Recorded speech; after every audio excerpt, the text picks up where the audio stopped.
Assalamualaikum warahmatullahi wabarakatuh. Para bunda sekalian, di sini saya akan menjelaskan terkait dengan piramida belajar anak ya. Nah, bunda sekalian bisa melihat bahwa paling bawah ini adalah central nervous system atau yang biasa kita sebut dengan sistem saraf pusat yaitu otak kita ya. Nah, otak kita ini adalah CEO atau yang mengatur segala gerak dalam tubuh kita termasuk juga hormon ya mempengaruhi perasaan kita itu juga berfokus pada atau yang mengatur adalah otak kita gitu ya. Nah, otak ini akan berkembang dengan baik kalau mendapatkan stimulasi ya. Stimulasi yang dibutuhkan oleh otak itu adalah berupa gerakan, berupa input sensori ya. Nah, itu disebut dengan nutrisi otak ya, bukan berarti nutrisi yang intake makanan itu juga penting, tetapi yang lebih penting dari itu adalah stimulasi ya. Dan stimulasi ini didapat dari indera kita, yaitu sistem sensori yang ada pada tubuh kita. Maka kalau kita ingin memaksimalkan kinerja otak, ya kita maksimalkan juga untuk kinerja dari sistem sensorinya gitu ya supaya otak bisa tumbuh dan berkembang dengan baik ya.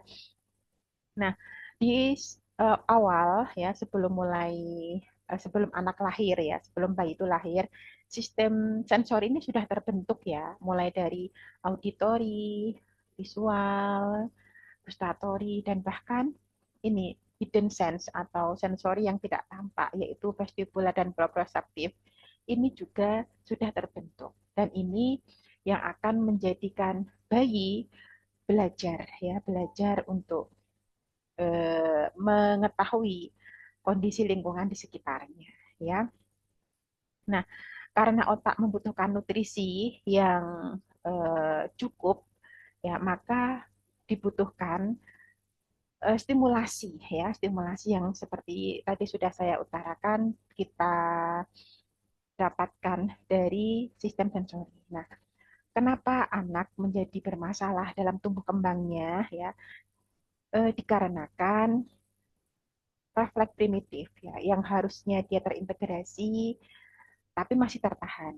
Nah, refleks primitif ini nih, sebetulnya gerak otomatis atau gerak yang tanpa disadari ya, yang memberikan fasilitas pada bayi untuk belajar, untuk bisa survive dalam kehidupan pertamanya, di hari-hari pertamanya. Dan ini akan hilang dengan sendirinya, digantikan dengan gerak sadar ya, voluntary movement gitu ya. Jadi gerak disadari ya.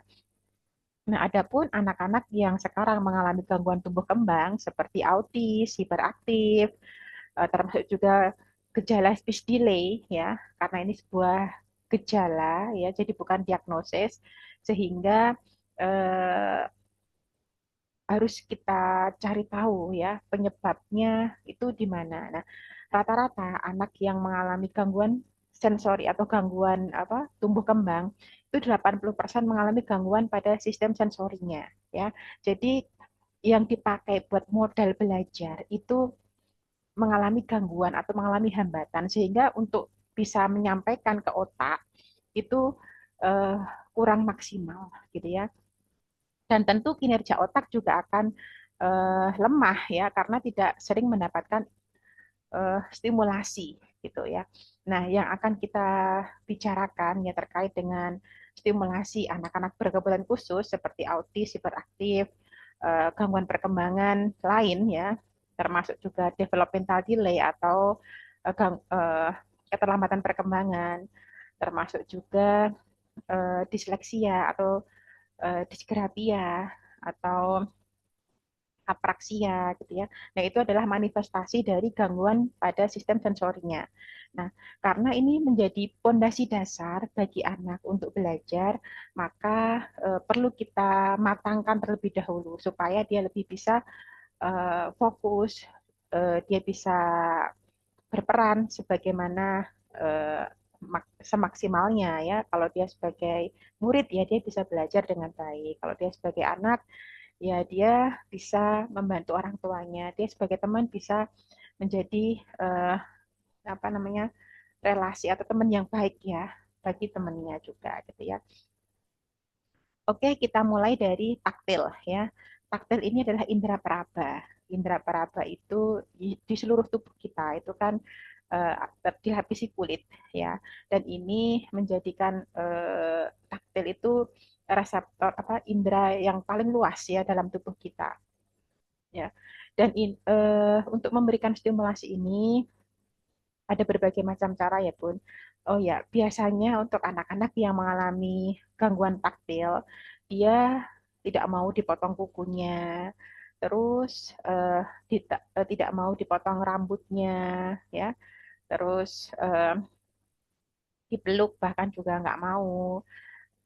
Biasa sensitif dengan tekstur tertentu ya, entah itu eh, yang terutama yang kasar gitu ya, yang seperti pasir atau bahkan dia label yang ada di bajunya kalau mengenai kulitnya dia pun juga risih sangat risih ya dengan label itu gitu ya dan itu mengganggu si anak untuk belajar ya terutama untuk nanti kedepannya keterampilan bersosialisasinya juga akan terhambat karena dia merasa nggak nyaman ya saat saat berinteraksi dan bahkan menyentuh barang-barang sekitarnya ya bersentuhan dengan temannya ya itu menjadikan bagi dia itu sensitif ya sangat sensitif nanti masalah sensitif dan tidaknya itu bagi anak-anak yang dengan kondisi khusus biasanya ada beberapa tipe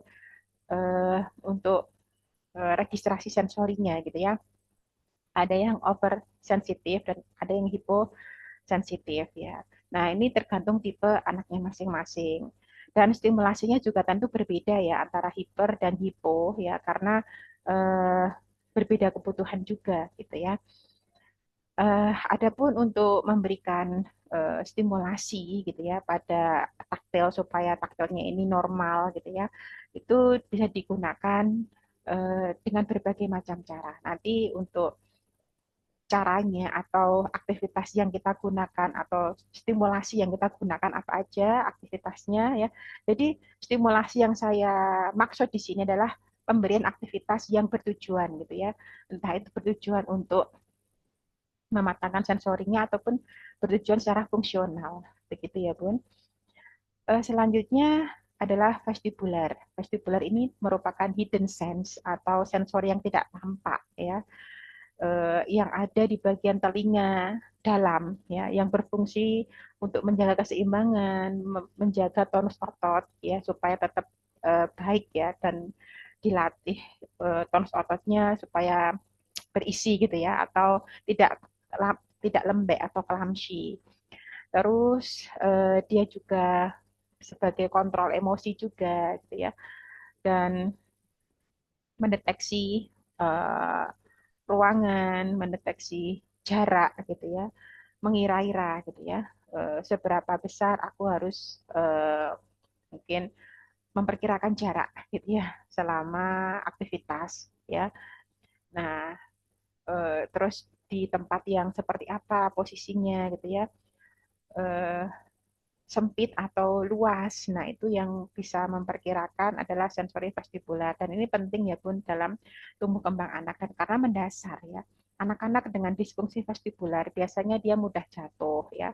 Atau dia mudah tantrum, nggak paham instruksi ya. Karena untuk memahamkan diri sendiri dia modalnya nggak ada. Sehingga dia harus aware dulu ya. Nah, awareness ini nanti dibangun seiring ya dengan perbaikan dari sensori dasarnya ini gitu ya. Terus yang ketiga adalah proprioseptif. Ini juga termasuk hidden sense. Jadi kita bisa mendeteksi tubuh kita sedang posisi sedang apa gitu ya. Perubahan sendi kita, kita sedang eh, berkontraksi ya, otot-otot kita sedang berkontraksi atau sedang rilis gitu ya, maksudnya meregang atau kita sedang kontraksi. Nah, itu yang bisa mengaturnya adalah proprioseptif. Dan ini reseptornya di sendi, otot, ligamen gitu ya, jaringan gitu. Nah, ini semua menjadikan eh, cikal atau dasar dari tumbuh kembang seorang anak gitu ya.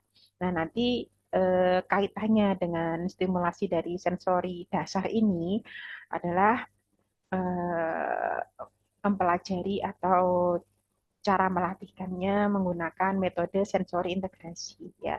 Jadi kita menggunakan sebuah aktivitas yang bertujuan supaya menstimulasi ya apa nih menstimulasi sistem sensori yang dimaksud gitu ya, namanya sensori diet aktivitasnya gitu ya. Jadi kita diet sensori yang memang dibutuhkan untuk khusus stimulasi ini, meskipun dalam pelaksanaannya nanti secara kombinasi gitu ya.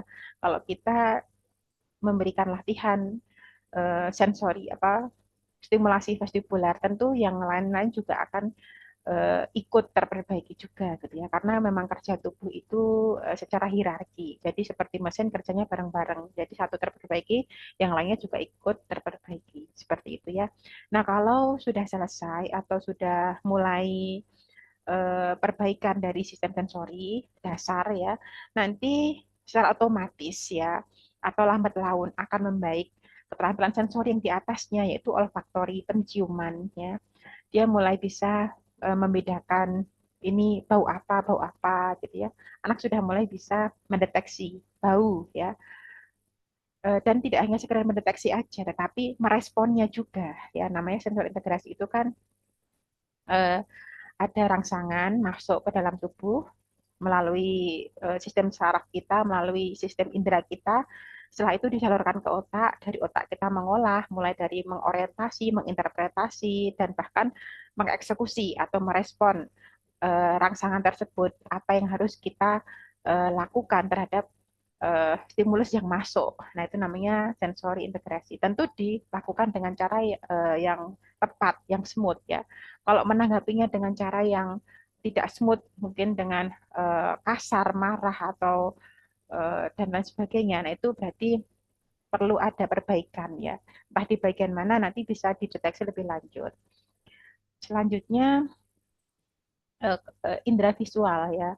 Nanti juga akan terperbaiki ya kemampuan untuk okulomotornya ya, karena sudah terperbaiki dari perbaikan sensori dasar, maka secara otomatis kemampuan visual persepsinya gitu ya. Saat kita melihat itu kita bisa menerjemahkan apa yang kita lihat dan bagaimana cara kita meresponnya. Itu kan terkait dengan visual persepsi ya. Tidak hanya sekedar melihat aja, tetapi paham apa yang harus kita lakukan begitu. Nah, selanjutnya untuk auditori ya, auditori sendiri ini adalah indera pendengaran ya.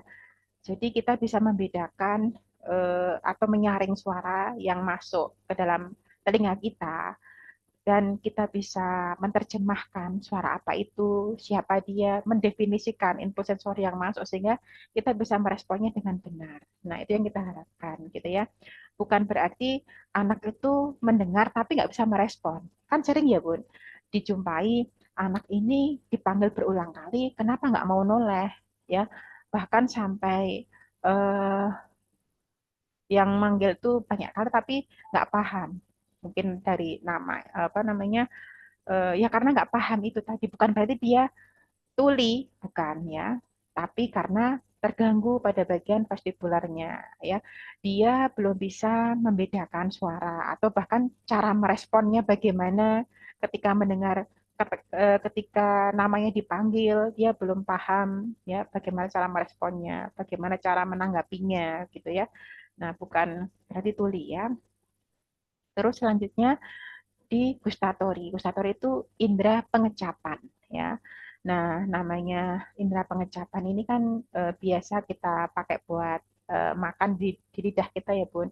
Kita bisa merasakan manis, asam, asin, terus pahit itu kan dari lidah kita. Nah, bagi anak-anak yang ada gangguan sensori gitu ya, terutama yang eh, sangat eh, parah gitu ya, itu terkadang nggak bisa membedakan rasa ya. Ada ini yang ikut kelas itu pernah juga dapat laporan anak ini suka makan bunga ya, atau yang picky eater ya, yang dia makan apa saja gitu ya, yang bukan makanan gitu ya, dimakan. Nah, itu kan berarti anak belum bisa membedakan rasa gitu ya. Dan masih sekitar rata-rata usia sekitar 8 bulanan gitu ya. Dia eh, masih belum bisa mendeteksi ya, gitu, seperti itu. Nah, maka kalau perilaku-perilaku maladaptif yang mereka munculkan ini kita jumpai dalam kehidupan kita sehari-hari, yang perlu kita lakukan apa ya? Yang perlu kita lakukan adalah ya ini perbaikan dari sistem sensori dasarnya terlebih dahulu ya. Mulai dari perbaikan taktil, vestibular, proprioseptif ya. Kita perbaiki dulu, kita matangkan dulu supaya si anak ini tumbuh kembangnya baik secara otomatis ya. Nanti apa saja aktivitasnya dan bagaimana cara melatihnya akan dijelaskan di pertemuan lebih lanjut ya mendatang gitu ya maksudnya. Oke, mungkin demikian ya penjelasan terkait dengan sistem sensori di piramida belajar. Eh, Insya Allah akan kita lanjut di pertemuan berikutnya. Terima kasih. Assalamualaikum warahmatullahi wabarakatuh.